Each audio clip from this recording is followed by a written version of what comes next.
All right, I'm going to start with a quick intro to myself. Hi, everyone. My name is Sam Constance. I am the Associate Director of Alumni Career Development here at UChicago. Our goal is providing resources, help, connections, networking as you are growing in your careers, as you're thinking about transitioning in your career, and as you're just looking for some professional development and some skill-based growth. And that's what this webinar is all about today. Welcome to How to Speak Tech. This is a masterclass for leaders with alumna Sophia Matveeva. I'm going to give a quick intro and then turn it over to you, Sophia. She's the founder of Tech For Non-Techies. It's a learning community and consultancy. She's contributed to the Financial Times, the Guardian, Forbes, all on entrepreneurship, technology, and she hosts a top-rated podcast, Tech For Non-Techies. We'll be sending links to all of these after the webinar. She's also guest lectured at the University of Chicago, the London Business School, Oxford University, and led the Blackstone by Techstars accelerator at the University of Texas, El Paso. As a non-technical founder, Sophia has co-created apps and algorithms that have been used by thousands. She won App of the Day by Mashable and was featured by Inc., the BBC, and more. She loves helping entrepreneurs. She's advised Chicago Booth's New Venture Challenge and the Microsoft by London College of Fashion Incubator. And we're excited to hold her as one of our own. She has an MBA from Chicago Booth and a bachelor's in politics from Bristol. Sophia, I'm turning it over to you. Thank you so much for joining us today. Thank you. It is great to be here. But you know what? I'm actually a repeat offender at the University of Chicago because I went to the college. I did a year abroad at the University of Chicago College and I fell in love with it. It was so weird and I was really into the weirdness. So I came back to do my MBA. And I think a few of my college friends might be here. So hi. But anyway, enough about me. Let me tell you about one of my students. So I've been teaching my course at London Business School for 3 years in a row now, and this is one of my students, Jason. When I first met him, he was an MBA student, and previously he'd worked at EY in tax consulting.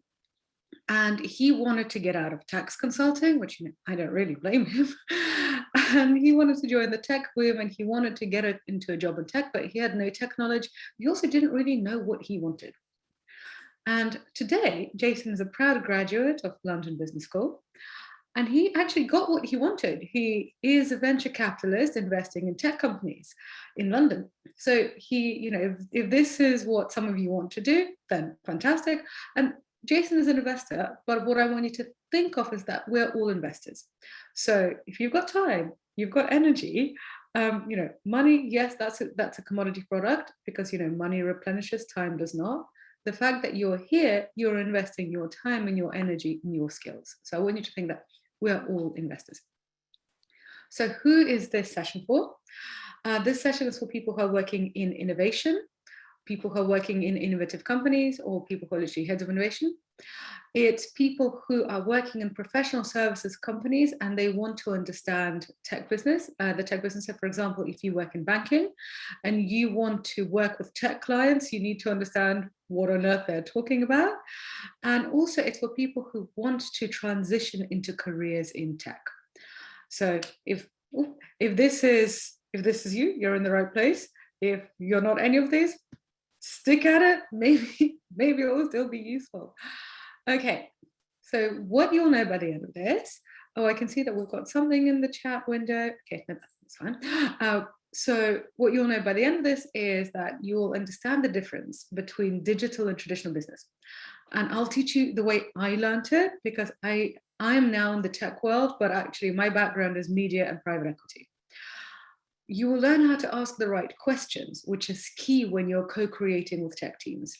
And you will be able to see how business strategy links to technology. So I want to know something about you lot. So Sam, would you mind running poll 1? Who are you? Where are you from? I just want to know.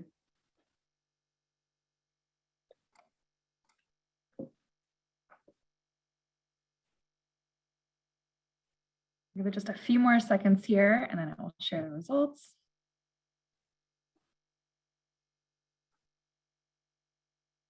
Awesome. All right.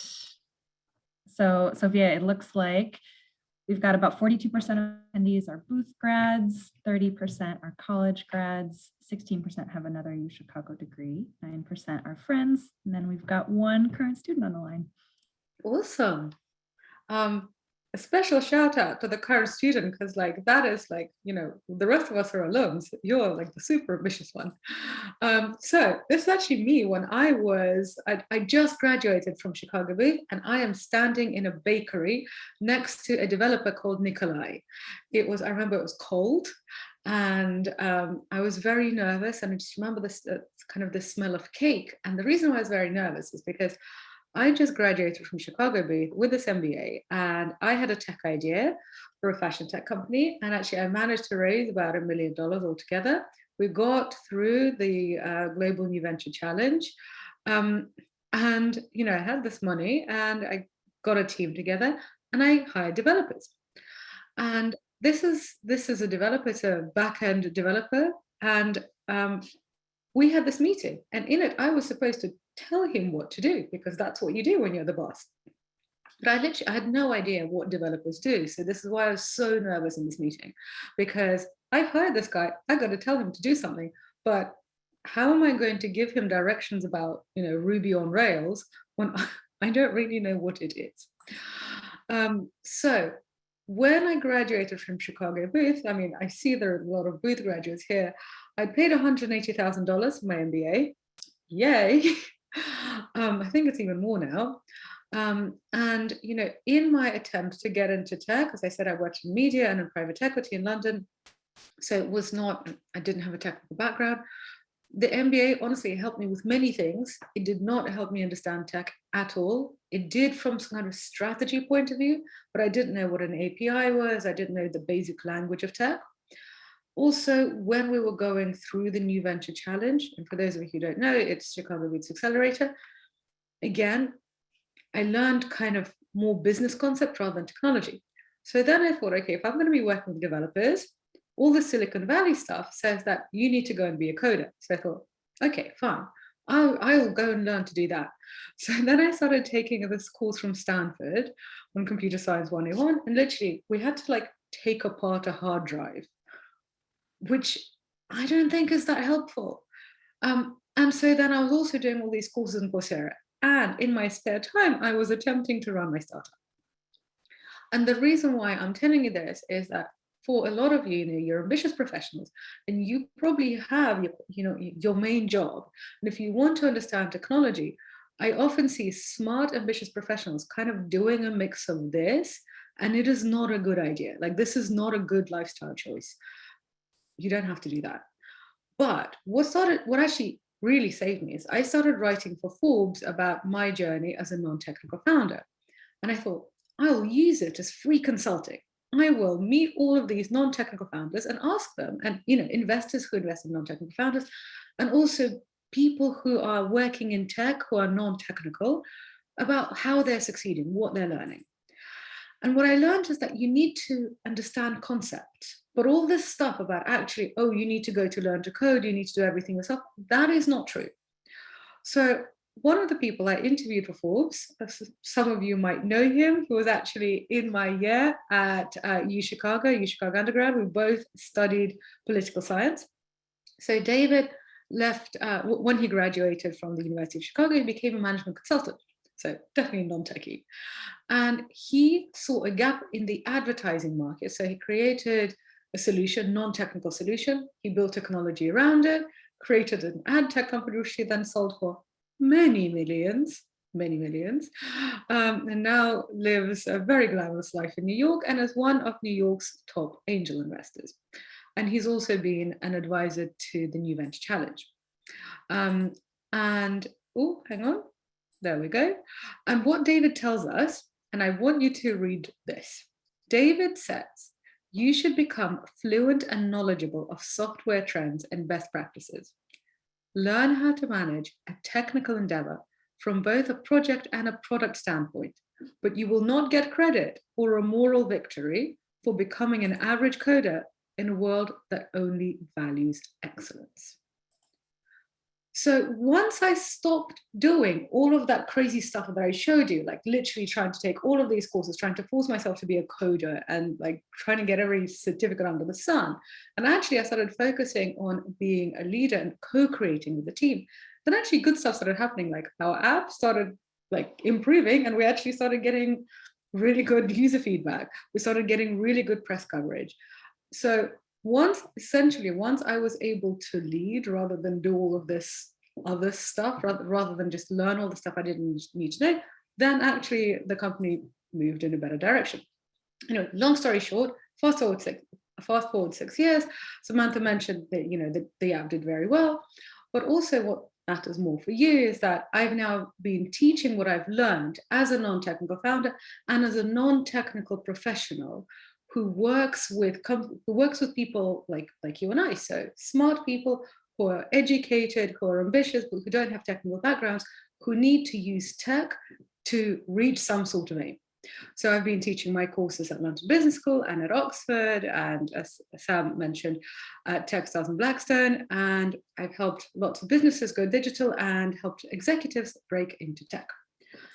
So this is actually me teaching at LBS in October, which was super fun because it was in person. And as much as I love doing this in Zoom, in person rocks. Anyway, so I'm assuming, given that most of you are UChicago grads and the people who are not, like the fact that you're this webinar, you found this, that means you are an action taker, you're definitely resourceful, you're willing to work hard because UChicago makes you sweat, right? And you're here because you don't have a tech background, and you might be thinking, okay, in order for me to learn all of this, in order for me to be kind of in this tech boom, I need to learn everything. And so you're overwhelmed. I definitely learned things the hard way, and I think I probably spent about 300 grand on all of it, which I do not recommend. So do you want things the easy way? I think you do. All right then, so let's go through some of the top mistakes. So as you might guess, one of the biggest mistakes that non-techies make is to force themselves to learn to code. So if your company is going through digital transformation right now and they are saying, go on a coding bootcamp, literally tell them to talk to me and I will tell them why not to send you on it. If you want to learn to code, and if it's something that you really want to do, I'm not going to tell you to not do it.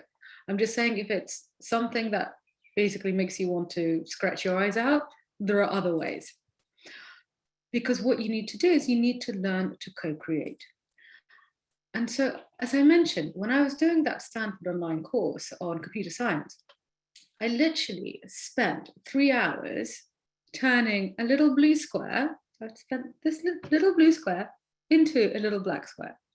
Now, 3 hours is a lot of time. Like, think of all that productivity lost, but also like, yes, I could have been working, or I could have been sleeping, I could have been doing a myriad of other things, or actually learning the most useful thing. So, this is not necessarily the best use of your time. So what you need to succeed in the tech revolution is you need to know concept and to learn to co-create. These are the people that in general you're going to be working with. You're going to be working with user experience designers, you're going to be working with developers, you're going to be working with product analysts. That's different from business analysts. And in a bigger company, you might be working with data scientists. As long as you know the basics of what these people do and have a common language with them, actually, that is going to be a far better use of your time.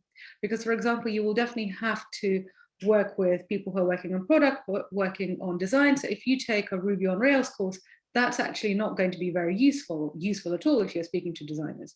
So there's a much more holistic view that's far more useful.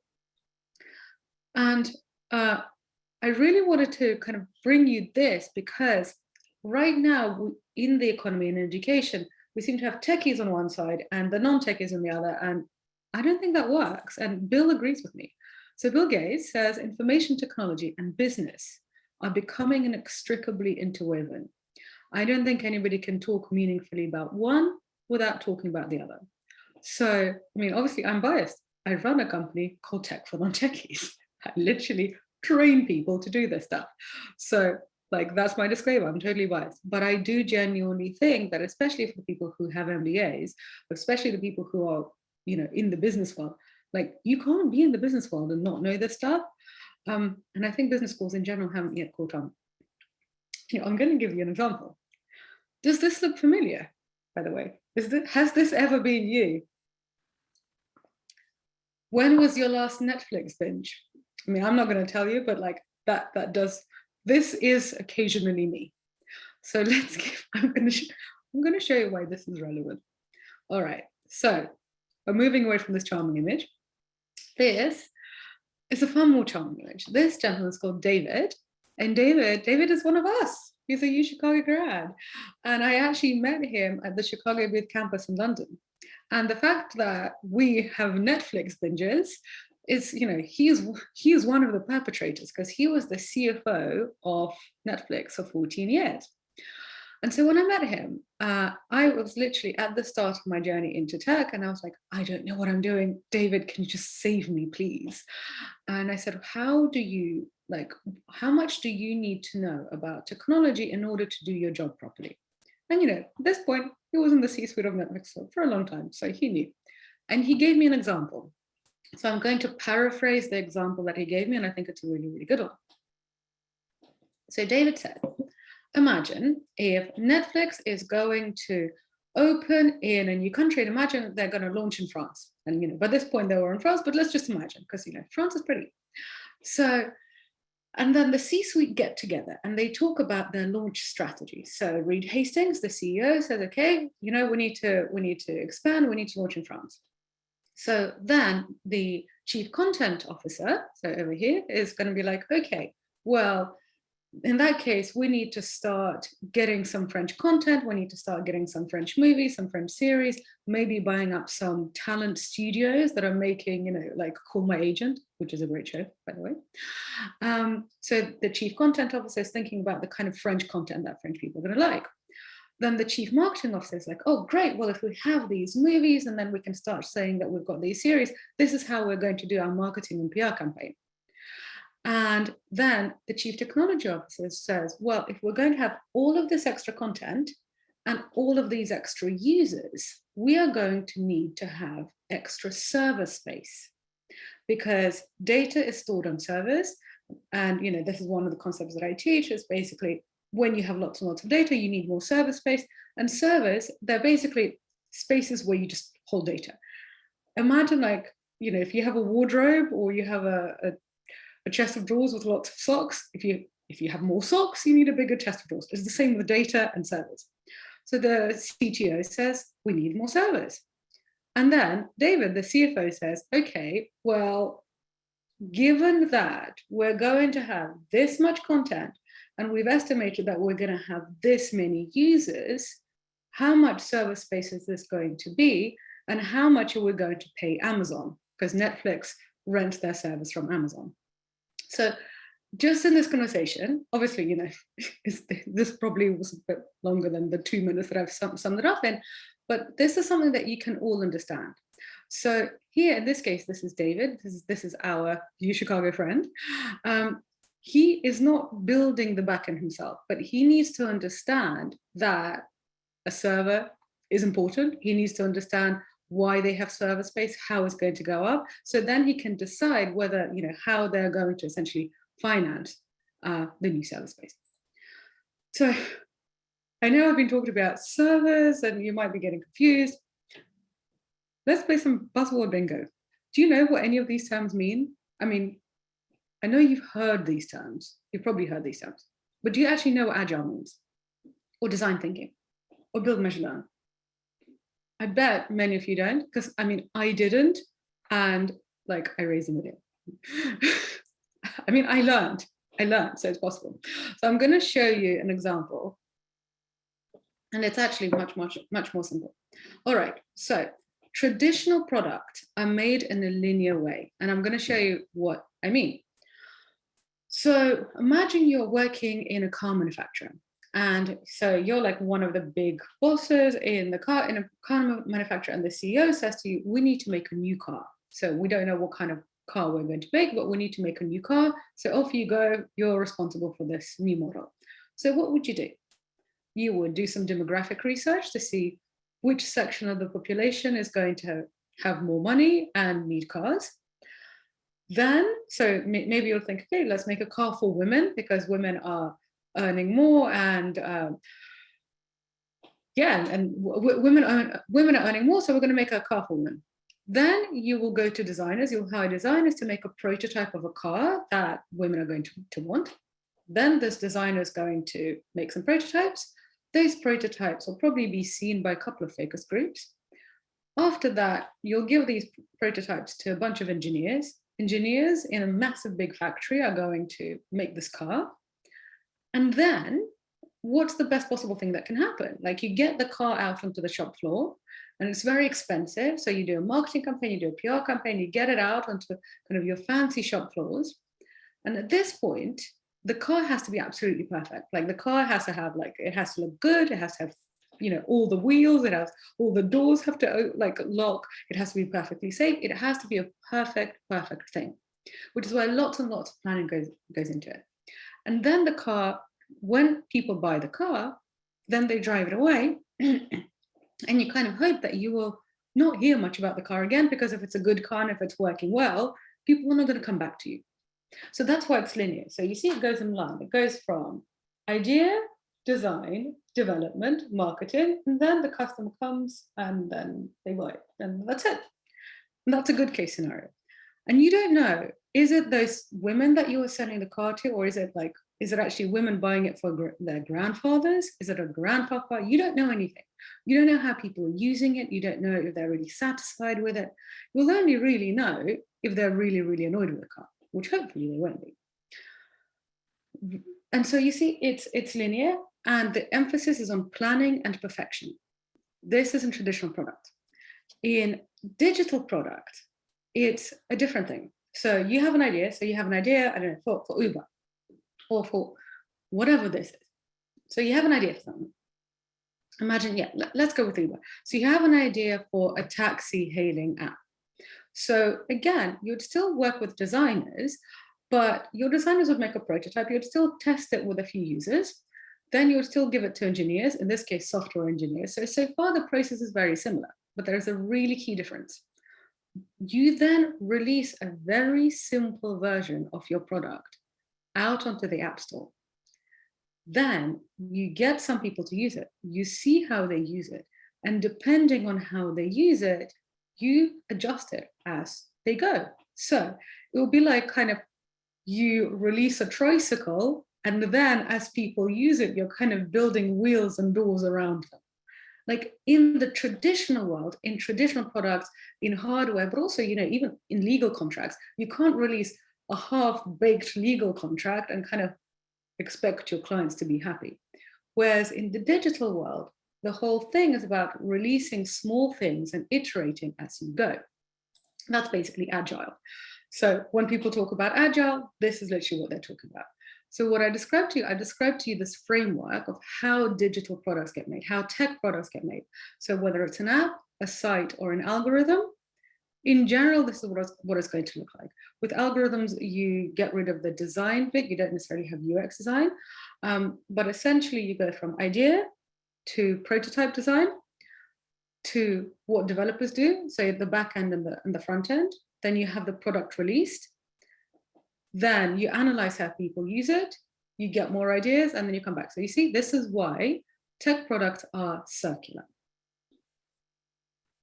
So this is actually, I literally taught this, but in a slightly longer course, obviously, to one of my other London Business School students, Nasi. And when I met Nasi, again, he was a full-time student doing his MBA, and he'd previously worked in corporate, and he had an idea for a business. So Jason, the first person I told you about, he wanted to get a job in tech. He didn't know what he wanted, but he became a VC. Nasi had an idea for a tech business, and he wanted to set up a job platform, but like lots of MBAs, he had no tech knowledge, but lots of ambition. And today, he's, again, a proud graduate of London Business School, and he took my course, and he also learned he actually then did the work. And he now actually runs a platform for blue collar workers. And he's got his first customers. So literally it operates in the UK and in South Africa. So cleaners and catering staff, they can actually get jobs on his platform. So literally, yes, it's a great success for him. Like, he has actually built this thing. But what I think is amazing is that there are people, there are cleaners who are using his product to like find jobs and feed their families. And I think this is awesome. And Nasi, I told him what I knew. I told him about my journey. I told him what not to do that I did and what to do which worked for me. And essentially these are his results. And so Nasi was not a person who spent ages learning to code, because thankfully I told him not to do it. Another mistake that I see non-techies make, which is interesting, is lose sight of the business, which you'd think we wouldn't do, because if we don't know technology or know business, why are we forgetting about business? But I think we get so overwhelmed by technology, we get so frightened of what we don't know, that we lose sight of what we do know. So I'm going to show you an example why you shouldn't do that. Okay, what do you think is the most popular product at Microsoft? And don't try to be too clever about it, like just, it is Microsoft Office, because, Word, Excel, all of that. It's Microsoft Office. Microsoft Office is the most popular product of Microsoft. Now, here's why it's relevant. This lady is called Jennifer Byrne. Jennifer, actually, she got, at college, she studied psychology. And then she transitioned into tech. And, after a long career, she became the head of cybersecurity at Microsoft. And when she was, she was a, proper engineer. She then transitioned into tech via engineering. She was a proper engineer. And when she got kind of to the higher ends of engineering, she wasn't actually doing, she wasn't actually building network systems with her bare hands. She was in the management bit. And essentially, the problem that Microsoft had, as you might remember, after the whole Edward Snowden situation, is that governments were very worried about leaks, obviously WikiLeaks. And so governments were very worried about putting data, like tax records, for example, on Microsoft servers. So her job was to literally fly around governments around the world and to convince them that actually Microsoft servers were safe. So that it became more of a diplomatic job. So she succeeded in that. So she actually ended up getting all sorts of governments to be comfortable with putting their data and using Microsoft servers. So why is this important? It's important because the more governments basically started trusting Microsoft to use their servers, which is, at the end of the day, that's technology strategy, right? The more sales of Microsoft Office grew, because then governments were using more and more of Microsoft Office. And if Microsoft Office was being used by governments, that meant that more and more private citizens were using it too. So it was actually this that got Jennifer to be promoted to the Chief Technology Officer of Microsoft US. And I think this is really interesting. Don't you think that's cool? I think that's very cool. Because although Jennifer's job originally was very, very techy, cybersecurity, then it was basically about promoting this technology, but she only got the top job in tech. So she only became the CTO of Microsoft US when her job in tech grew sales. Do you see what I mean? So technology by itself is useless. So Microsoft, and they know one or two things about business or technology, right? Let's learn from them.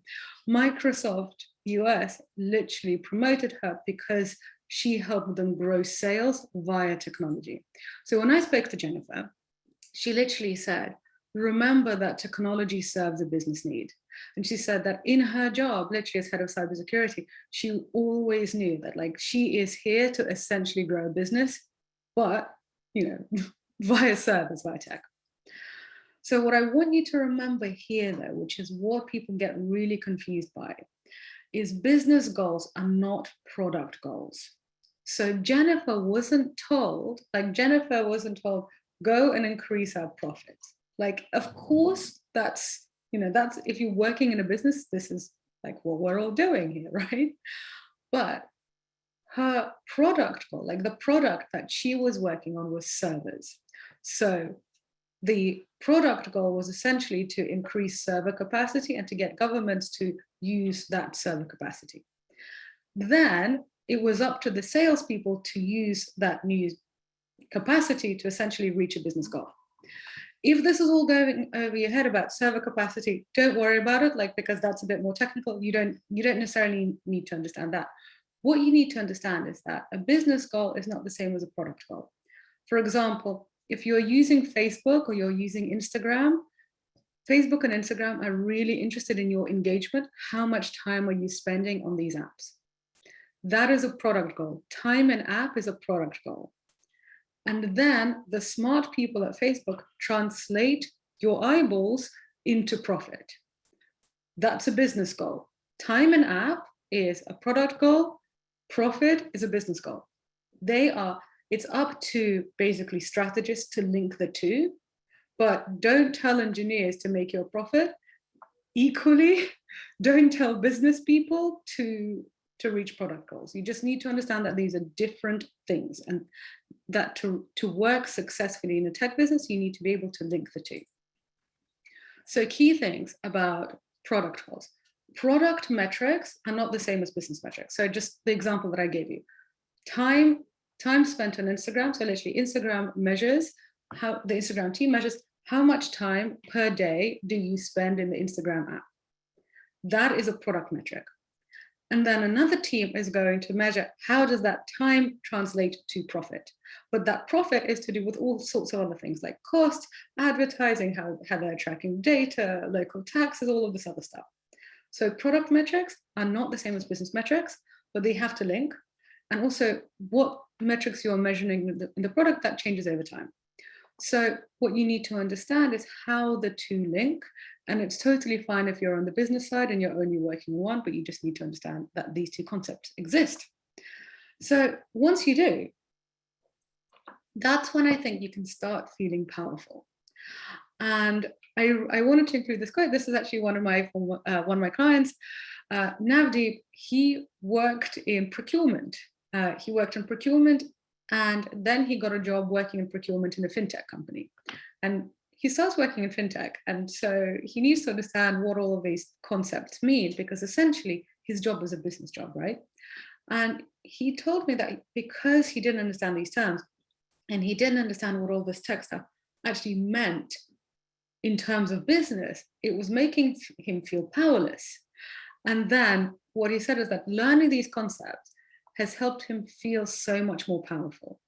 And I think we all know that essentially if you're feeling powerful, then other people feel that you're powerful too. And that is a good thing. And this is another one of my lovely, lovely students, Aisha. She might be here. She's an alumna of the University of Chicago. And I wanted to include this because I think a lot of you might identify with her experience, is that, if you went to the University of Chicago, you are educated. You know more things than most people do. Like, she studied policy, social impact, and business. But this stuff, the stuff that I'm talking about, it's essentially part of the new economy. And I would say, unless you went to Stanford, like Stanford in the business school, they're teaching the stuff, but in the others, I don't think that they are. So if you want to be kind of functioning in today's environment, you do need to have impactful conversations with tech experts. So here's the final mistake that I want to share with you that that non-techies make and techies actually make, which is not thinking about the user. I will show you what I mean. Oh, why are we here? Sorry, I don't know why. We're just going to fast forward through all of this. Jennifer, okay. Now, meet Ben and his lovely dog. So when I met Ben, he is the founder of a product studio. So his company makes apps and sites for companies that aren't technical. So for example, if you're a non-technical founder, you might hire Ben's team of developers to literally make the product for you. And So the situation that happened, he told me about it. He told me about a client of his, and I know the stories. Like there was a reason why I'm telling you about Ben, not about this particular person. I know who that person is, but it's not a very flattering story about them. So the story goes that there was a person who had an idea for a language learning app. So it was an education app. And, non-technical founder, and like Nasi, so she's a non-technical founder with an idea. She understood the business side of things, but she didn't know anything about technology. But unlike Nasi, she didn't know me. So what she did was she basically hired developers straight away, and she was like, make me this app. Clearly, the developers that she hired weren't very nice people, because what they should have said to her is, you don't have a prototype, you've never really tested the idea, you haven't kind of gone through the design thinking process, we can't work with you until you've done that. Clearly, whoever she worked with at first just basically wanted to take her money. And so they built a pretty crappy app, and she still didn't really understand that it was crappy, because she doesn't, when you're non-technical in tech world, you don't know what you don't know. So she started running Facebook campaigns to get people to download her app, which again, that's normal. Everybody does that. That's how most people download apps. And she saw that people were downloading the app, they were logging in, but nobody was staying to use it. And that basically means very low conversion rates. So the advertising was working, people were logging in, but as soon as they actually got into the app, it was like so terrible, nobody wanted to use it, so nobody was coming back, which meant that this poor person had, literally, you'll see what I mean by poor, she ended up wasting all of this money on developers, and she also ended up wasting all of this money on Facebook advertising, only to realize that actually the product was rubbish. So when she came to Ben said to her, look, this has never had any design thinking behind it. This has never had any user experience design done at all. So we have to basically get rid of everything and start from scratch, which meant all of that previous code, it literally had to be thrown away. So I did an estimate of how much this cost this person. My estimate is about $150,000. And I think it's probably a conservative estimate, because I know founders who have gone through a similar journey. Like I spoke to one guy recently, and he had a similar journey, and he told me he wasted $180,000. So if you want to get a product made, if you want to get an app made, like, please talk to me first, and don't do this, because that would really hurt. So I'm going to show you basically what you should do instead, but I want your participation. Sam, tell me, everybody, why do you use an Uber?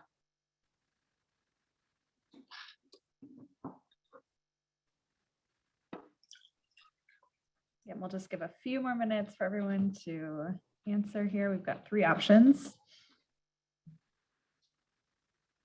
It looks like we've got a majority of participants, and we'll see no surprise here to the results. I mean, it's a trick question. I mean, 80% to go somewhere, 19% don't use Uber, and we have 1 because they like using apps. Okay, so this was a trick question. I cheated. I'm sorry, everybody. Okay, sorry, not sorry. Okay, basically, what I want, like, to all those people who said, I use it to go somewhere. Yeah, exactly. Like, I don't like Travis Kalanick. And, but you know what? I use Uber begrudgingly because it's simple. It solves my problem. My problem is I need to go somewhere. I like wearing high heels. High heels and public transport, not that compatible in London, which is where I am. So Uber is my solution. So whenever you are building a product, you always want to think about the person and the problem that you're solving for them. So your problem is you need to go from A to B. A to B in a pair of high heels in my case. So literally the core of design thinking, do you remember we played that buzzword bingo? You already learned about Agile. Agile is basically that circular production system where you're constantly iterating. Design thinking basically means that instead of madly focusing on how you make a thing, so how you make a thing is generally where engineers really focus. But designers are thinking about who is experiencing a problem and what is the problem. Put the user at the center of the problem. So why are you using Uber? Where do you need to go? What circumstances do you need to go in? Is it that you're coming drunk from a party? Is it that you're late for a meeting? Is it that you need to go to the airport? Because all of those are different user experiences. So design thinking basically means focusing on the problem. And what happened with that founder that I told you about, who ended up spending about $150,000, she didn't, wasting rather, she actually didn't have any design thinking involved. So she literally just had an idea and she went straight to the, how do we build a backend? How do we build a front end? Without any testing of the idea, without any design research, without understanding who is experiencing this problem, who wants to learn these languages, why are they not learning these languages right now? What's the problem? Because like clearly people were downloading the app because they wanted to learn this language, but whatever experience she was providing for them wasn't solving them that problem. So the core of design thinking basically means you have to focus on solving and figuring out what the problem is. And the way you do that in technology is you work with a user experience designer to make a prototype, and then you test that prototype amongst your target users. It's a very simple and cheap way to figure out whether you're solving the right problem or not. You still need to pay a bit for this, but it's not going to be $150,000. So work with designers, figure out what the problem is, focus on design thinking before you start working with developers. And what does this mean in practice? It means that you need to focus on the user problem and learn how to work with all of these people. In practice, it means that first, you're figuring out what the problem is and who is experiencing it. Then you're working with user experience designers to get a prototype made, and you're testing that prototype. And you're probably in this process for quite a while. And only once the prototype has really been tested and you can really see that actually the test results are coming back in a really positive way, only then do you move over to developers. And this is a key thing. So that the person that I told you about, she went straight from concept to developers and basically wasted 150 grand and probably about 6 months. So literally, just by watching this, you have just saved yourself $150,000. You are welcome. Okay, so this is another one of my clients, Irina. You might recognize, she actually was introduced to me by a fellow Chicago-based alum. And so she's a management consultant specializing in financial services, and again, had no knowledge of tech. And she needed to understand what was happening in the tech world because what's disrupting finance? FinTech.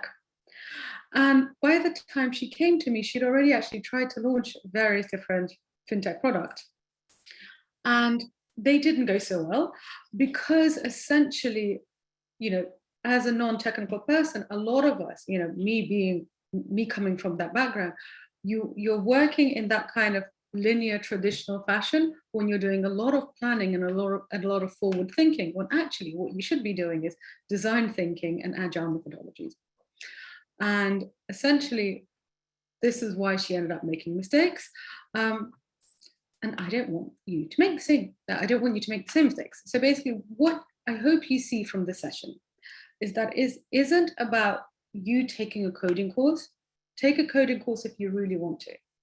But actually, what you really need to do, even if you take a coding course, like if you're going to take a coding course, what language you're going to use? Like, what do you want to learn? Python? Do you want to learn Ruby on Rails? Why? Whatever language you use is just one part of technology. But unless you have a holistic overview of how it all fits in, even just learning to code is not going to be that useful. So you need to understand how it all fits in that circular production process that I told you about. And that's what I call speaking tech. And actually, this is, I don't know if Ali is here, but this is a fellow Chicago Booth alumnus who is an angel investor. And as I said to you right at the beginning, we're all investors, remember? Does that make sense? We're all investors. You invested your time and your energy in being here today. And some of you are actual investors, some of you are working in corporates, which means that you're investing your company's money. And in order for you to understand whether you're making the right investments or not, you need to be able to ask the right questions from developers, from designers, and from analysts, so you can actually lead the team. So you're an investor, remember that. My question to you is, does the world feel a bit more open now? Do you feel that actually the tech boom is far more open than you thought it was? Because it's not about learning to code. It is actually about learning to co-create and be a collaborator. And, if it's possible for Jason, who moved into venture capital, if it's possible for Navdeep, who is working in a fintech company, if it's possible for Nasi, who started his own tech platform, then it's definitely possible for you. So I hope you see yourself doing this. Now we're just going to open up the floor to questions. And if you have questions for me, you want to discuss any of this, or you want to see how we could work together, then basically what I'll do is I'll just stick this in the notes, and then you can fill. I've lovingly prepared all of this here. There you go. And then you can just fill this in. Basically, you'll have all the info on there. But essentially, if your company, if you're a non-technical founder, then I'd love to talk to you. Or if your company is going through digital transformation, let's see how we could work together. Or if you want to transition to career in tech, kind of like what Jason did, then let's see if we can make it happen. Okay, Sam, questions, thoughts, ideas, speeches? Thank you so much. You don't want my speech. No. I do have some good questions to share, and I will also encourage anyone who's on the line. We've got a solid 12 minutes here for questions with Sophia. So please take advantage of this time and ask any questions that you have. But I'll start with a few that I've gotten in the chat. So one, tech isn't my strength, so I have trouble knowing whether a coder is a good hire or not. Any recommendations on hiring the best techie for the role despite my total lack of technical knowledge? So you know what, first of all, I would honestly say that I don't think tech is my strength, and this is why I'm so good at it. But because I think that the people who are super technical and people who really love it, they should be engineers. And the thing is, the people who are super technical and who really love tech, in general, they have been doing it since they were 8 years old. And I don't know if you've ever tried to speak to a person who has been coding since they were 8 years old. They don't understand that other people are not like them, and that maybe not everybody is going to be not everybody understands what's a backend, what's a front end, what's an API. So don't worry about it. I don't know what kind of engineers you're trying to hire, so it's difficult for me to answer. In general, when you are hiring developers, literally just forget it that it's tech. Think about how you would hire anybody. How would you hire a dentist? Imagine, literally just apply the same knowledge. So if you move to a new city and you need to, you've got a toothache and you need to go to a dentist, and dentists are already really scary. And so, hiring a dentist, I think, was more scary than hiring an engineer. What would you do? You would call the people in that city that you know, and you would ask them for recommendations.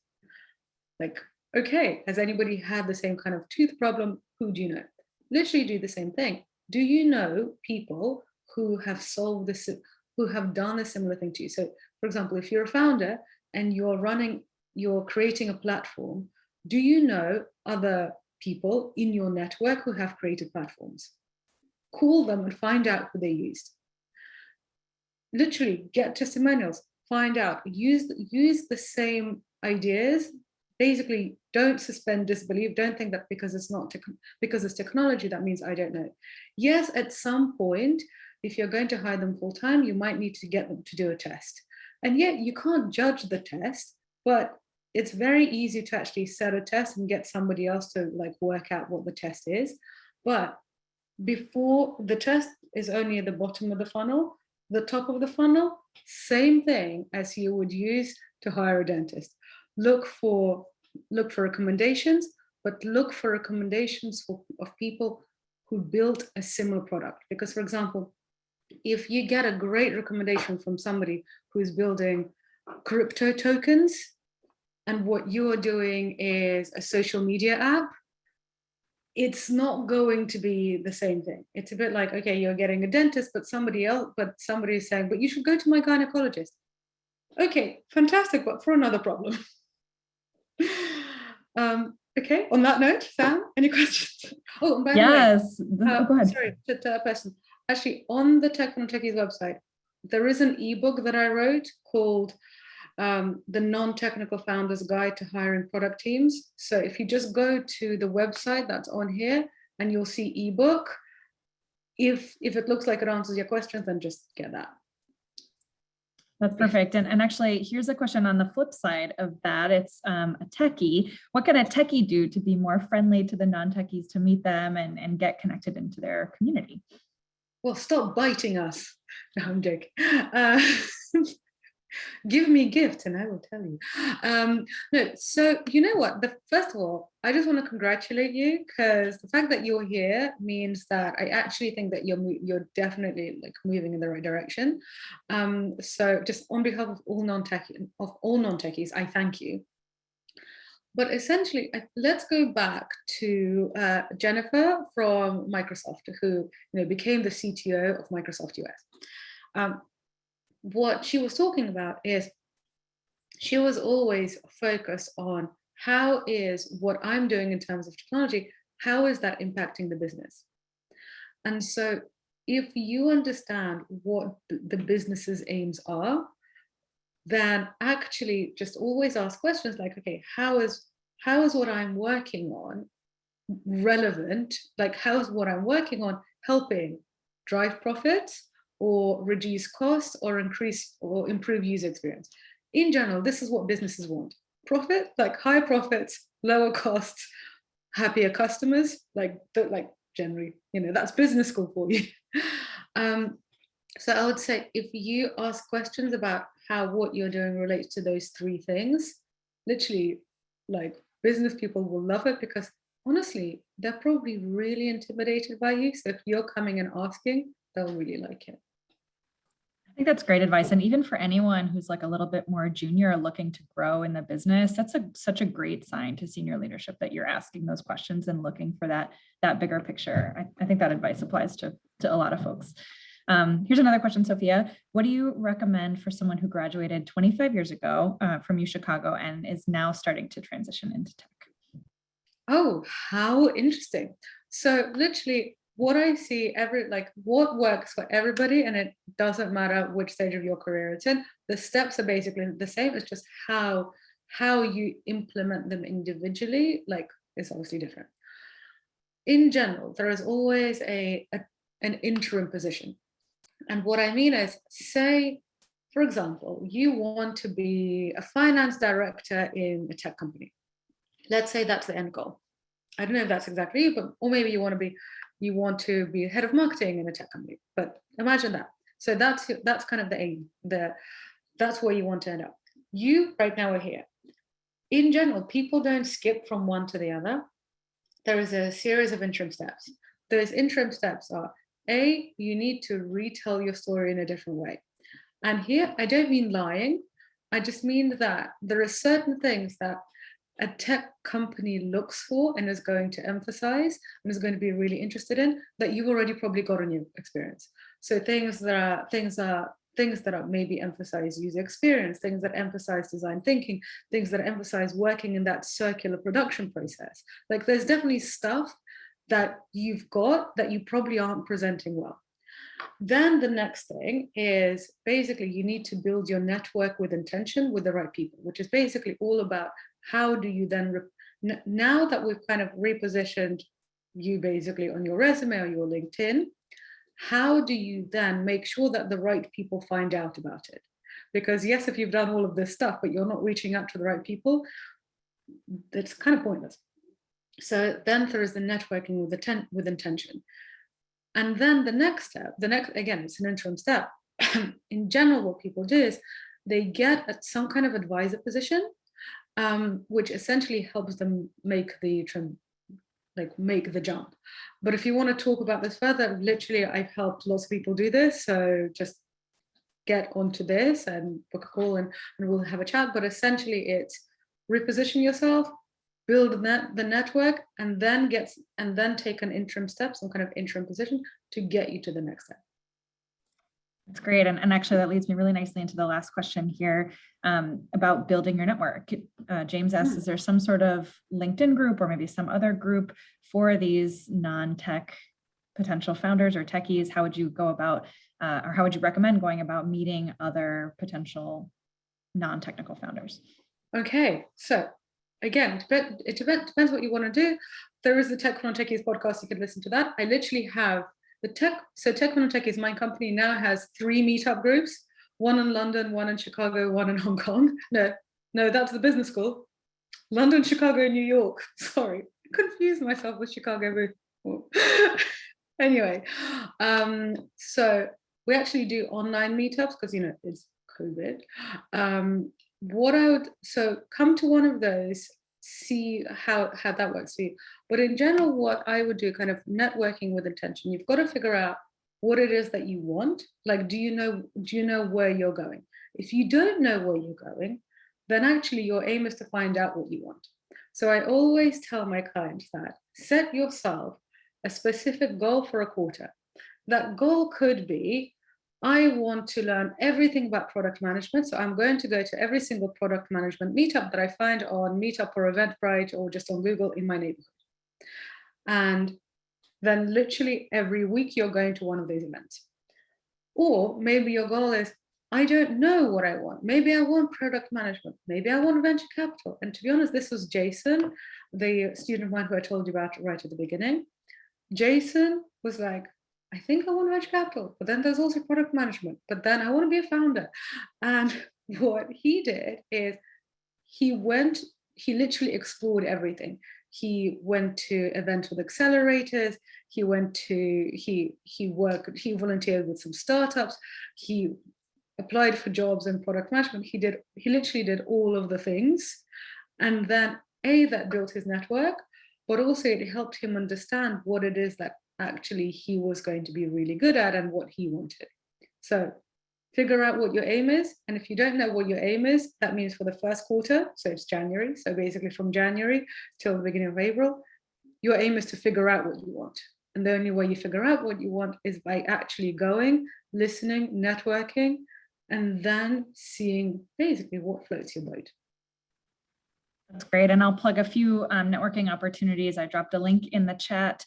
We've got an alumni coffee and conversations coming up. We always have an entrepreneurs room in this kind of informal networking chat. So if you'd like to meet some fellow entrepreneurs or future entrepreneurs there, that's a great time to do it. And I also shared a link to the UChicago Wiser Entrepreneurs Group. It's a digital community of UChicagoans who are interested in starting their own businesses. So this could be another great way for you to grow your network within the UChicago community. Oh, Sam, I just forgot something. Oh my God. Yeah. So I can't believe I did this, but you'll see, so basically on Tech For Non-Techies, there are a bunch of courses that you can take. And generally when people take courses, then they stay in our membership. So we literally in our membership, it is people who are non-technical.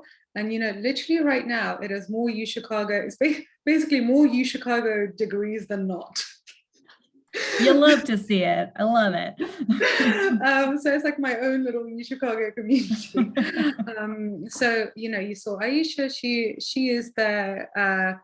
There's a gentleman who's got a Chicago booth degree who has left investment banking to buy a tech company. So Partish, he's there. So it's like basically super ambitious people. So that's the Tech For Non-Techies membership. And again, in general, what people do is they usually, work with me or they take a course, because you do need some foundational knowledge. And then in the membership, we meet up, we have regular coaching sessions. But in general, I would suggest do that. That's basically the maintenance and the increasing of your knowledge in your network. But before you do that, you do need to learn some core concepts, because we did have an hour together. And I think we covered a lot, which is why we have this suitcase. But there's a bit more. There's a lot out there, and we're definitely a community of lifelong learners here in Chicago. So I love that combination of maintaining your network and strengthening your knowledge of the core concepts. Well, Sophia, I'm seeing a lot of kind compliments and thanks in the chat. I would like to reiterate that to you. Thank you so much for sharing your insights, your expertise, and your network with us here at UChicago. You've always been a great volunteer, a great presenter, and I'll look forward to hosting more events with you in the future. Awesome. This has been such a pleasure, everybody. I love doing these. Oh, we love having you. Well, have a wonderful day, everyone. Thank you so much for taking an hour. Cheers to you. You spent a little time on yourself and your professional growth today. So applaud yourself and have a wonderful day. You too. Bye.